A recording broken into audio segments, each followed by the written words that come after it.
Hi friends, welcome back to my channel. నేను మీ రమ్య. అందరిలో ఉన్నారు, బాగున్నారు ఫ్రెండ్స్. టుడే రెసిపీ వచ్చేసి పుట్నాల పప్పుతోటి బెల్లంతో ఒక స్వీట్ చేస్తున్నానండి. చాలా సింపుల్గా టేస్టీగా పిల్లలకైనా పెద్దలకైనా చాలా ఇష్టపడి తింటారు. ఈ స్వీట్ని నోట్లో వేసుకుంటే అలా వెన్నెల్లాగా కరిగిపోతుంది.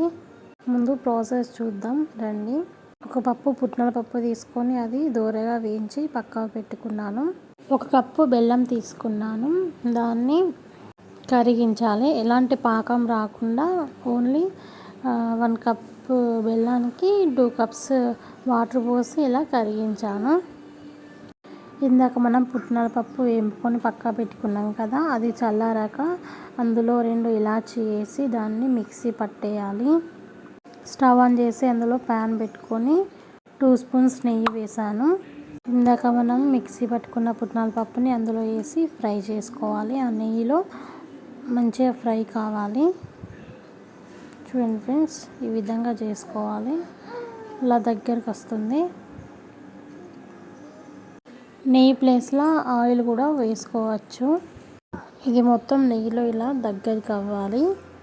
ఇలా దగ్గరికి అయ్యాక మనం కరిగించి పెట్టుకున్న బెల్లాన్ని అందులో కొంచెం కొంచెం యాడ్ చేసుకోవాలి. ఒకటేసారి పోసుకుంటే ముద్దలు ముద్దలుగా అవుతుంది. చూడండి ఫ్రెండ్స్, ఈ విధంగా కలుపుకోండి. కొంచెం కొంచెం యాడ్ చేసుకోవాలి.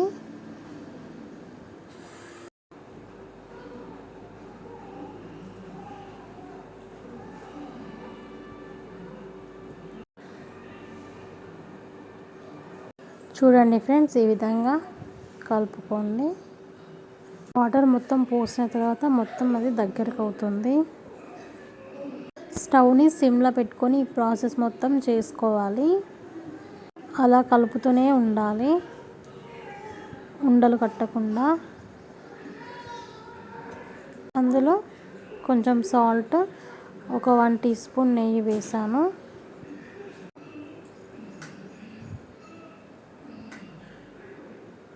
ప్యాన్కి అంటకుండా ఉంటే మన స్వీట్ రెడీ అయినట్టే. అడగంటకుండా అలానే కలుపుతూ ఉండాలి. చూడండి ఫ్రెండ్స్, నేను చేసిన విధంగా చేయండి. స్వీట్ మాత్రం చాలా బాగుంటుంది.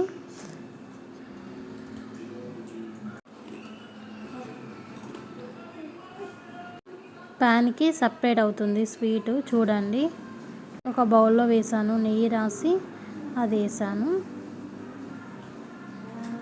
ఇలా కింద కొడితే పడిపోయి పీసులుగా కట్ చేసుకొని తింటే అంతే అండి, మన సింప్లీ టేస్టీ స్వీట్ రెడీ. చాలా బాగుంటుందండి, ఒకసారి ట్రై చేయండి. నేను మాత్రం ఈ స్వీట్ ఫస్ట్ టైం చేశాను. సూపర్ వచ్చింది. చాలా స్మూత్గా ఉంటుంది. నోట్లో వేసుకుంటే అలా స్మూత్గా కరిగిపోతుంది. మరిన్ని వీడియోస్ కోసం నా ఛానల్ని సబ్స్క్రైబ్ చేయండి ఫ్రెండ్స్. Thank you.